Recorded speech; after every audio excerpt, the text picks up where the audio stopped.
Hey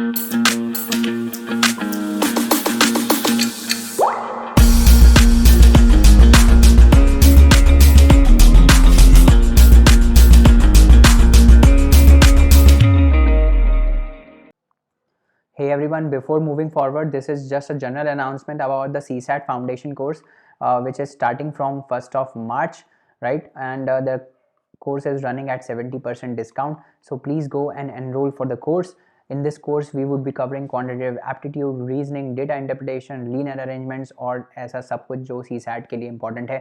हमने last year भी एक कोर्स लॉन्च किया था CSAT with PYQs, जिसके थ्रू हमने बच्चों को बहुत हेल्प किया था and they were able to do 50+ questions right in UPSC main prelims paper. So please go and register for the course, and with this course you are also getting that complimentary course free of cost. तो अगर आप इस course में enrol करते हैं then CSAT with PYQs वाला जो course है that you are getting for free, है ना. And you can get the schedule for this course by clicking on this link, और ये सारे links जो हैं वो डिस्क्रिप्शन में आप डेमो लेक्चर्स लास्ट ईयर के कोर्स पे भी देख सकते हैं. And for registering for the course you can go to this particular link, right? And जो last year के testimonials हैं for the student feedback, you can also look at these feedbacks from various students on our website, or you can pause the slide and look at these testimonials. Thank you so much. Everyone, welcome back to the Layman Way, and welcome to this series where we are revising our static topics through MCQs. Last lecture में हमने polity के 10 MCQs देखे थे, and today we will be starting with economics के 10 MCQs देखेंगे, और ऐसे करते करते हर दिन अलग अलग सब्जेक्ट के हम MCQs देखेंगे ताकि कोर्स आपका रिवाइज होता रहे. Correct. And if you are new to the channel, do not forget to like, share and subscribe. Thank you so much. चलिए जल्दी से आगे बढ़ते हैं और आज का लेक्चर 34 देखते हैं, दैट इज़ अबाउट इकोनॉमिक्स. और आज का पहला क्वेश्चन है कि a consumer is said to be in equilibrium if. तो एक कंज्यूमर को, if a consumer is said to be in equilibrium, एक कंज्यूमर इक्विलिब्रियम में कब होगा. इसका मतलब ये है कि इक्विलिब्रियम में कब होगा कि देखो इक्विलिब्रियम क्या होता है, दो स्टेट में होता है, दो स्टेट में एक बैलेंस मेंटेन हो. ठीक है. कंज्यूमर के पॉइंट ऑफ व्यू से अगर मैं इकोनॉमिक्स देखूँ कंज्यूमर की, तो वो कुछ सामान खरीदेगा, उसके लिए उसको पैसा चाहिए, तो उसको उसका पैसा आना चाहिए तभी वो सामान खरीद पाएगा, है ना.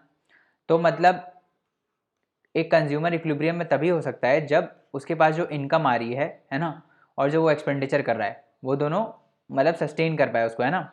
ऐसा नहीं हो कि एक्सपेंडिचर बहुत ज़्यादा है और इनकम आ ही नहीं रही है, ऐसा भी नहीं होना चाहिए. तो इक्विलिब्रियम में क्या होता है, when he is able to fulfil his basic needs, मतलब उसको खाना मिल रहा हो, है ना, रोटी हो, ये रोटी कपड़ा मकान हो, इतना सब जो बेसिक नीड्स है वो अपनी वो लेवल ऑफ इनकम से अगर पूरी कर पा रहा है तभी हम बोल सकते हैं इक्विलिब्रियम में, है ना. तो पहला ही ऑप्शन इसका सही हो जाएगा कि क्या बोल रहा है, if he is able to fulfil his need with the given level of income. But हम बाकी ऑप्शंस भी पढ़ते हैं. दूसरा क्या बोल रहा है, he is able to live in full comforts. Full comforts मतलब लग्जरी में रह रहा है ना, BMW में घूम रहा है, तो उसको हम इक्विलिब्रियम नहीं बोलेंगे, है ना. तो that is wrong, full comfort वाला नहीं है. He can fulfil his needs without consumption of certain items.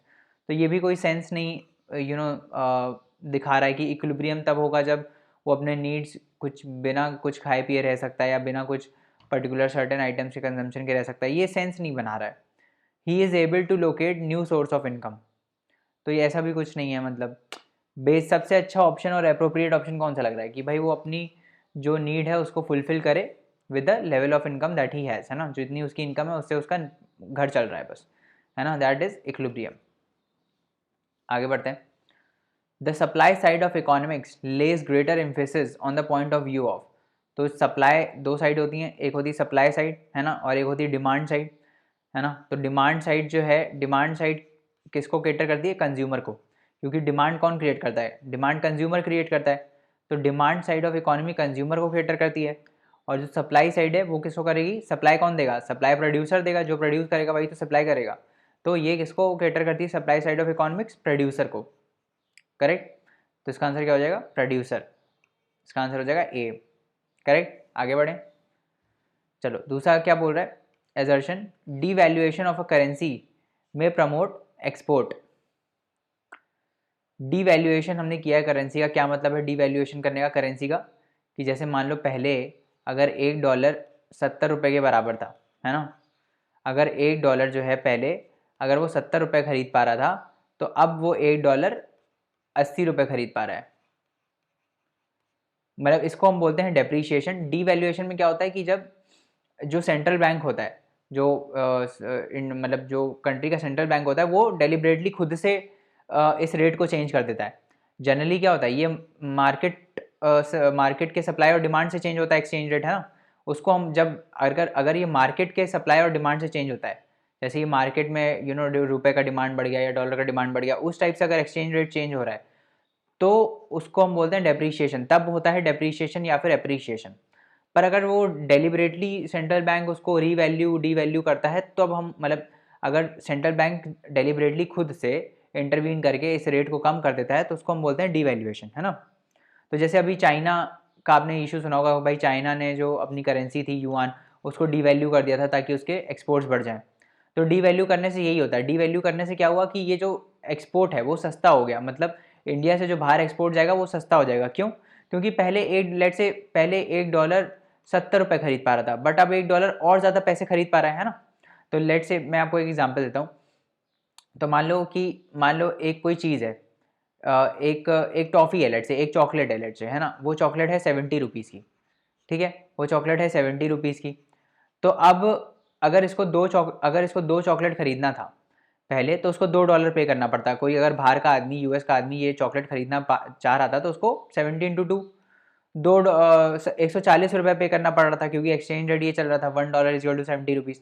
But अब नए केस में क्या होगा, नए केस में वही $2 में ये 160 रुपये की चीज़ बाय कर सकता है ना। अगर वो $2 देता है तो वो 160 रुपीज़ की चीज़ बाय कर सकता है। इसमें वो क्या करेगा, इसमें वो 140 रुपये के 2 चॉकलेट खरीद लेगा और इसके साथ साथ इसके साथ साथ कुछ और भी खरीद सकता है ना, 20 रुपये का और कुछ खरीद लेगा। तो आप सामान सस्ता हो गया, आप समझ रहे हो। उसको पहले सिर्फ चॉकलेट ही मिल रहा था, बट अब उसको चॉकलेट के साथ बाकी सब भी चीज़ें मिल रही है ना। समझ में आ रहा है। सिंपल सी बात यह है कि पहले 140 रुपये का चॉकलेट उसको 2 मिल रहा था, ठीक है। 140 रुपये में वो चॉकलेट खरीद पा रहा था। बट अभी क्या है, अभी और रेट सस्ता हो गया है ना, और रेट सस्ता हो गया। तो अब $1, पहले उसको $2 देना पड़ रहा था 2 चॉकलेट खरीदने के लिए, है ना। पहले उसको $2 देना पड़ रहा था 2 चॉकलेट खरीदने के लिए, बट अब उसको कितना देना पड़ेगा, अब उसको बहुत कम देना पड़ेगा ना, क्योंकि $1 जो है वो 80 रुपये के बराबर है ना। और चॉकलेट तो अभी भी 70 रुपये की है ना। चॉकलेट तो एक अभी भी 70 रुपये की। तो अगर मेरे को 2 चॉकलेट खरीदनी है तो मेरे को कितने रुपए पे करने पड़ेंगे, 1/80 इंटू कितना पे करना पड़ेगा, $1 में अरे ये क्या हो गया, $1 में 80 रुपये आ जाएंगे, है ना। तो हमको पे करने हैं 140 रुपये। तो आप निकाल लो 140 रुपये कैसे आएगा, 1/80 इंटू 140। तो आप ये देखोगे कि $2 से कम आएगा ये, है ना। This is less than $2। पहले वो $2 पे करना पड़ रहा था उसको, बट अभी $2 से कम पे करना पड़ रहा है। तो एक्सपोर्ट सस्ते हो गए बेसिकली, है ना। तो ये कुल मिला के यही बताने का मतलब था कि डीवैल्यूएशन करने से क्या होता है, एक्सपोर्ट जो होते हैं वो बढ़ जाते हैं। एक्सपोर्ट्स बढ़ जाते हैं क्योंकि चीप हो जाता है सामान उस कंट्री का। Price of a countries product in the international market में फॉल ड्यू टू डिवैल्यूएशन। तो ये भी सही है, इसी वजह से एक्सपोर्ट्स बढ़ते हैं। तो both are correct, A and R true and R is the correct explanation of A, है ना। आगे बढ़ते हैं। Fiscal deficit is greater than budgetary deficit. और दूसरा क्या है, fiscal deficit is the borrowing from the reserve bank of India plus other liabilities of the government to meet its expenditure. तो ये मेरे को ये बताओ, बजट डेफिसिट क्या होता है और फिस्कल डेफिसिट क्या होता है। तो मैंने आपको समझाया है कि बजट डेफिसिट क्या होता है, टोटल एक्सपेंडिचर सरकार का, total expenditure minus total receipts, total, इसमें से कुछ हम एक्सक्लूड नहीं करते हैं, तो इसको बोलते हैं हम बजट डेफिसिट। अब फिस्कल डेफिसिट क्या होता है, फिस्कल डेफिसिट में हम क्या करते हैं कि टोटल एक्सपेंडिचर माइनस रिसीप्ट तो करते हैं, बट जो टोटल रिसीप्ट होती है ना उसमें से हम ऐसी रिसीप्ट माइनस कर देते हैं जो सरकार ने लोन लिया है। मतलब जो भी बोरोइंग्स हैं सरकार की उसको हम माइनस करते हैं, मतलब जो भी बोरोइंग्स हैं उसको हम माइनस कर देते हैं इससे। तो सरकार ने अगर कोई भी चीज़ बोरो करी है, लोन पे ली है, डेट वाली जितनी भी रिसीप्ट होती है, मतलब अगर सरकार कोई लोन ले ली है तो वो भी रेवेन्यू रिसीप्ट्स में आता है ना, वो भी रिसीप्ट्स में आता है। तो वो वाले जो पैसा है उसको हम हटा देते हैं, मतलब जो बोरोइंग्स हैं सरकार की उसको हम हटा देते हैं। तो अगर आप इसको थोड़ा सिंप्लीफाई करोगे तो आपको दिखेगा ये टोटल एक्सपेंडिचर हो जाएगा, ये माइनस टोटल रिसीप्ट्स हो जाएगा, है ना, प्लस बोरोइंग हो जाएगा। अगर मैं ब्रैकेट खोल दूँ तो प्लस बोरोइंग हो जाएगा, है ना। तो ये जो है ये चीज़ क्या है, ये चीज़ है बजट डेफिसिट, है ना। This is budget deficit, this is nothing but budget deficit. और ये क्या है, बोरोइंग्स है। तो आपको दिखेगा कि जो फिजिकल डेफिसिट है हमारा, फिजिकल डेफिसिट क्या हो जाएगा, physical deficit is actually budget deficit plus borrowing, जो सरकार की बोरोइंग है ना। तो बजट डेफिसिट से ये बड़ा है, फिजिकल डेफिसिट जो होता है वो बजट डेफिसिट से बड़ा होता है ना। तो ये सही है। और दूसरा क्या है, दूसरा क्या बोल रहा है, fiscal deficit is the borrowing from the reserve bank of India plus other liabilities of the government of India to meet its expenditure. तो फिजिकल डेफिसिट क्या शो करता है, फिजिकल डेफिसिट ये शो करता है, अब देखो फिजिकल डेफिसिट जो होता है वो क्या होता है, गैप होता है कि सरकार एक्सपेंडिचर ज़्यादा कर रही है, उसके पास पैसा कम आ रहा है ना, पैसा कम आ रहा है, सरकार एक्सपेंडिचर ज़्यादा कर रही है। तो ये जो गैप है इसको फिल करने के लिए गवर्नमेंट पैसा कहाँ से लाती है, या फिर गवर्नमेंट कहाँ से लेगी, गवर्नमेंट आरबीआई से लेगी, गवर्नमेंट लोन उठाएगी, बोरो करेगी, इसी से ये करती है ये काम, अपना बजट डेफिसिट को मैनेज करती है। तो ये कुल मिला के बजट डेफिसिट ये भी दर्शाता है कि जो गवर्नमेंट है उसकी मतलब बेसिकली बोरोइंग्स कितनी होंगी आगे, है ना, वो भी दर्शाता है ये। तो कुल मिला के बजट डेफिसिट हमको ये भी बताता है कि सरकार की बोरोइंग कितनी है। तो fiscal deficit is the borrowing from the reserve bank of India plus other liabilities of the government to meet its expenditure. अपने एक्सपेंडिचर को मीट करने के लिए उसको पैसा लाना पड़ता है कहीं कहीं से, है ना। तो उसको वो जो बोरो करती है, जो एक्स्ट्रा वो बोरो करती है, उसको वही फिजिकल डेफिसिट को ब्रिज करने में यूज़ होता है, या फिर वह सरकार के एक्सपेंडिचर करने में यूज़ होता है, ठीक है। तो this is also correct and this is also correct. और इसी बोरोइंग की वजह से ही क्या होता है, इसी बोरोइंग की वजह से ही जो फिजिकल डेफिसिट होता है वो बजटरी डेफिसिट से बड़ा होता है, क्योंकि बजटरी डेफिसिट में बोरोइंग्स हम हटाते नहीं हैं, बोरोइंग्स को भी इंक्लूड किया जाता है। मतलब वो आपने देखा ना, वो जैसे हमने लिखा था उसको बजट डेफिसिट प्लस बोरोइंग हो जाता है ये। तो इसीलिए ये बोरोइंग बजट डेफिसिट से बड़ा होता है, क्या, फिजिकल डेफिसिट। तो इसका भी आंसर हो जाएगा ए, है ना। आगे बढ़ते हैं। Persons below the poverty line in India are classified as such. तो पोवर्टी लाइन जो है वो हम कैसे डिसाइड करते हैं, आपको पता होगा पोवर्टी लाइन हम अभी तेंदुलकर कमेटी की रिकमेंडेशन से हम डिसाइड करते हैं, है ना। तो उन्होंने कुछ कुछ क्राइटेरिया दिया हुआ है कि भाई रूरल जो एरियाज़ हैं उसमें कुछ 800 के अराउंड रुपए खर्चा होना चाहिए, और जो अर्बन एरियाज़ हैं उसमें कुछ 1000 के अराउंड खर्चा होना चाहिए, है ना। तब हम ये एग्जैक्ट नंबर देख लेना, 800 के आसपास है और ये 1000 के आसपास है। अगर कोई बंदा इससे कम खर्चा कर रहा है रूरल एरिया में, 800 कुछ समथिंग है, उससे अगर कम खर्चा कर रहा है और अर्बन एरियाज़ में इससे कम खर्चा कर रहा है, तो हम उसको बोलते हैं ही इज़ पुअर, है ना। तो अभी क्या बोल रहा है पहला option, whether they are entitled to the minimum prescribed food basket. ये पहले था, कैलोरीज के बेसिस पहले था, अभी नहीं है। दूसरा, whether they work for a prescribed minimum number of years in a year. तो ये तो अनएम्प्लॉयमेंट बताता है ना, अनएम्प्लॉयमेंट रेट बताता है, पोवर्टी लाइन नहीं बताता ये।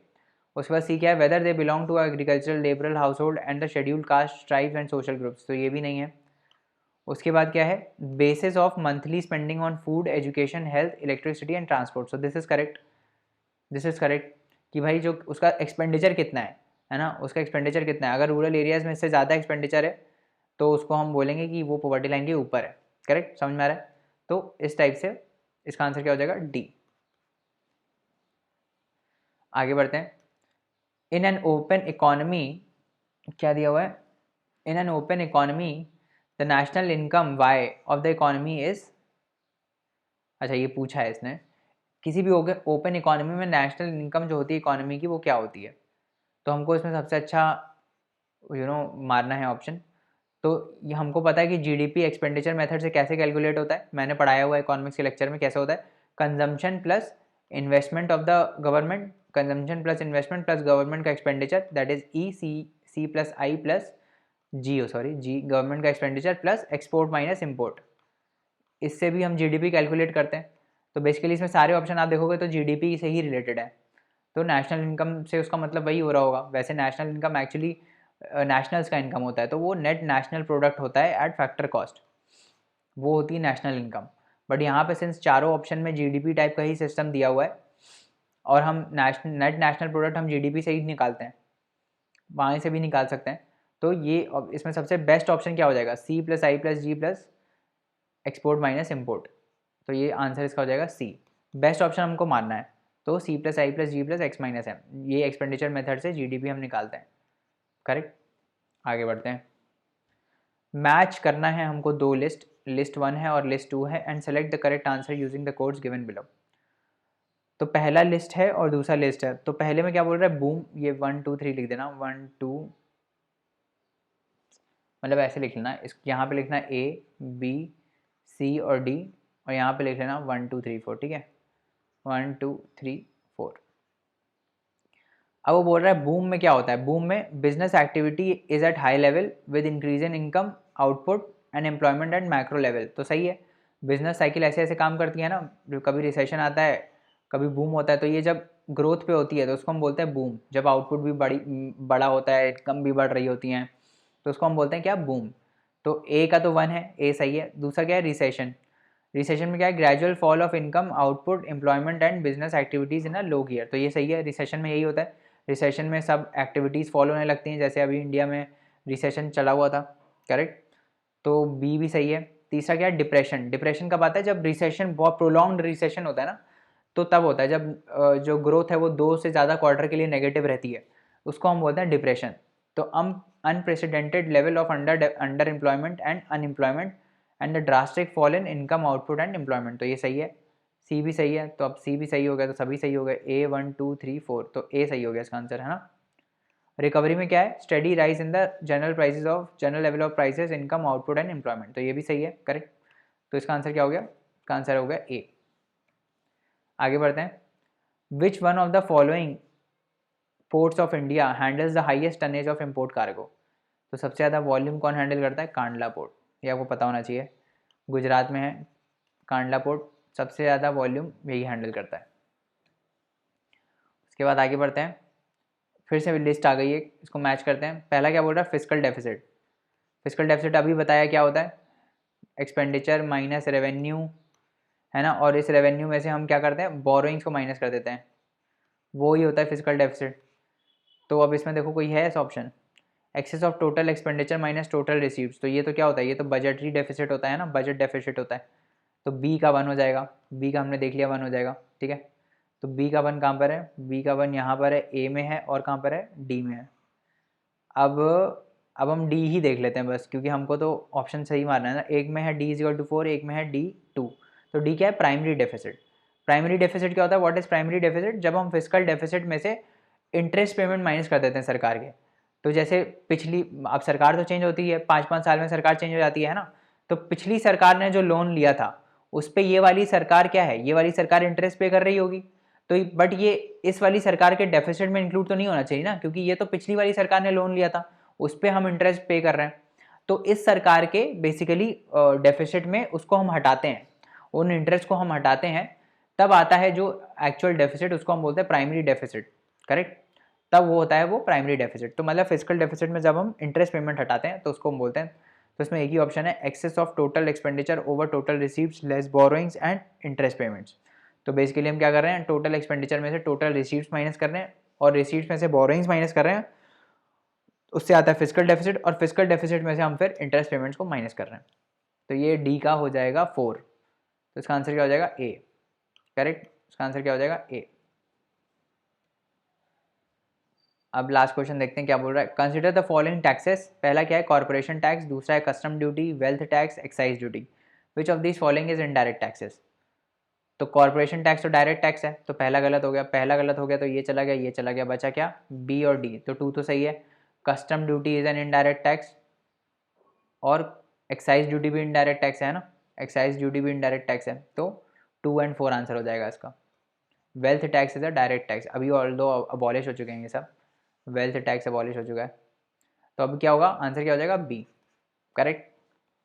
तो guys thank you so much, ये थे आज के questions. I hope you liked the lecture, and for more such courses you can log on to www.thelaymanway.com, where we have a lot of free courses. Please leave us a review, the link is in the description, and explore our YouTube. Thank you so much. अगले lecture में मिलते हैं, तब तक पढ़ते रहिए, hard work करते रहिए। Bye bye and take care.